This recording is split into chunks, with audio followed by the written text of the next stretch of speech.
Hello, boa Tudo noite. bem? Boa noite. Tudo bem? Boa noite a todos. Boa noite, Rê, tudo bem? Tudo bem. Vamos ver se a doutora Sandra está entrando. Esperar um minutinho para ver se a gente põe ela aqui. Sandra, já mandei o convitinho para ela. Vamos aguardar uns instantezinhos. Boa noite a todos os presentes. Obrigado por estarem aqui com a gente. Vou para esta live. Tem um pessoal entrando aí. Vamos esperar um pouquinho. A doutora entrou, só que eu não estou conseguindo vê-la. Eu também não consigo vê-la. Não sei se ela está colocando o áudio. Por que ela não pode participar?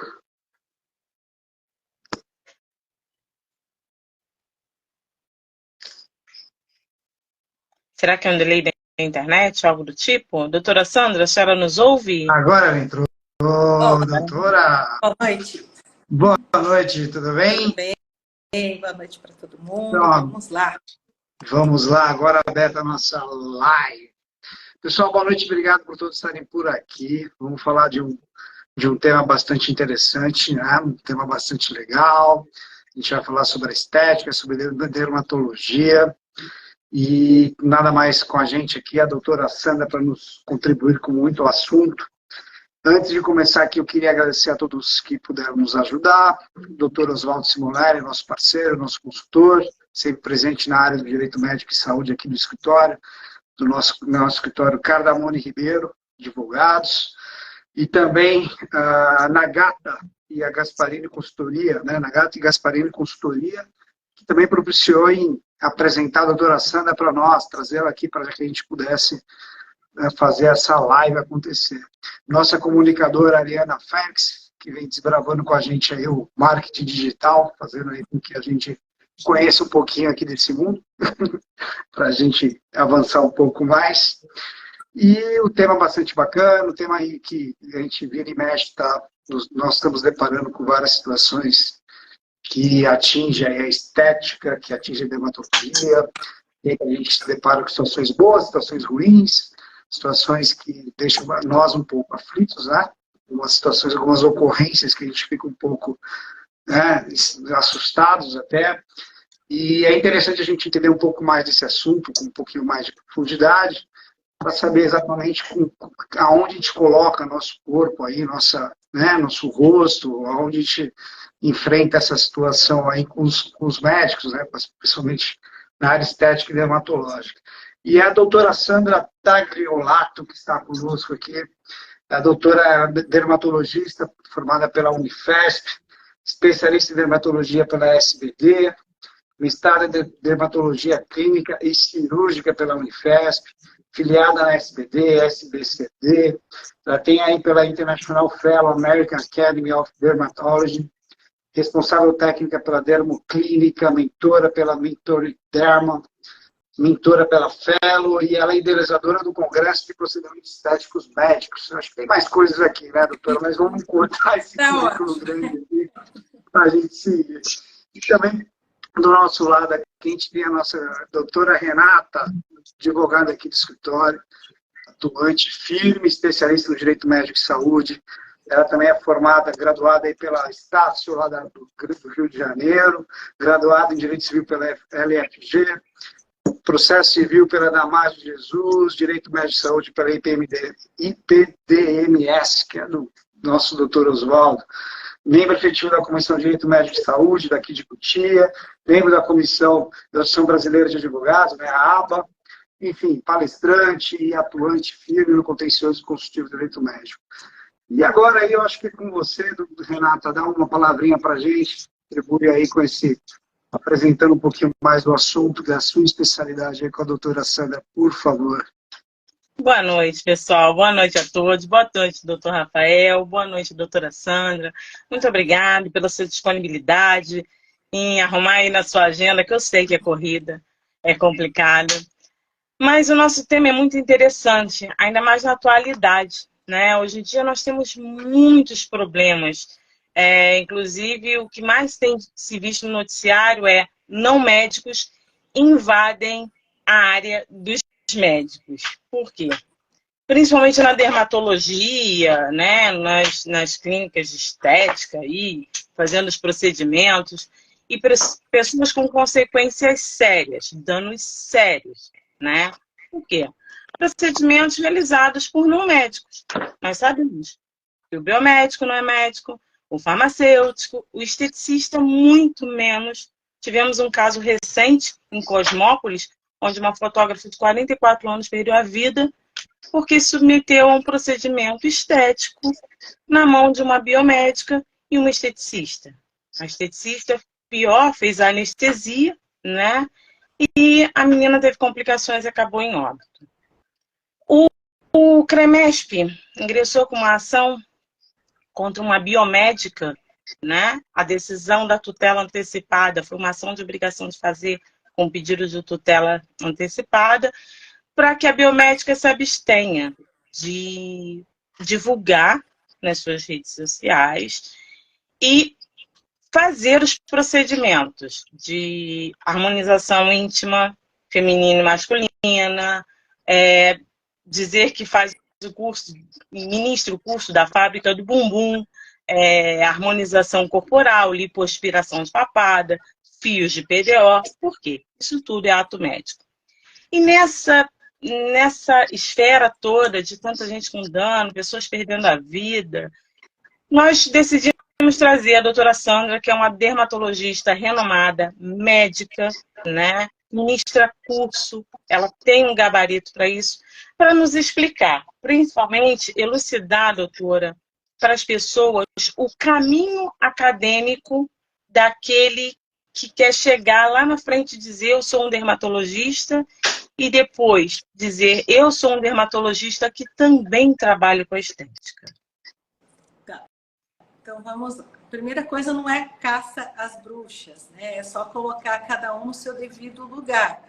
Então, eu como médica, eu não vou operar cérebro, embora eu esteja até por lei apta a, mas eu tenho uma capacidade de discernir até onde eu posso ir, até onde eu não posso ir.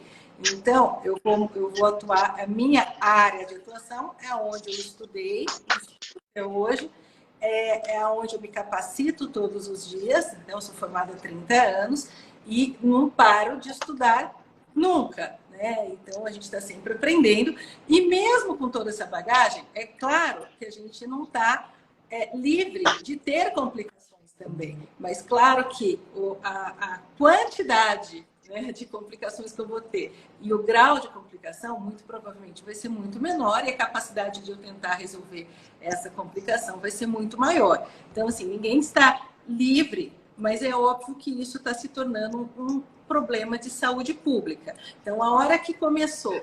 Porque, assim, eu tenho um irmão que é coloproctologista. Na área dele, ninguém invadiu, né? Então, o que esses não médicos querem? Eles querem a estética, porque acham que é fácil.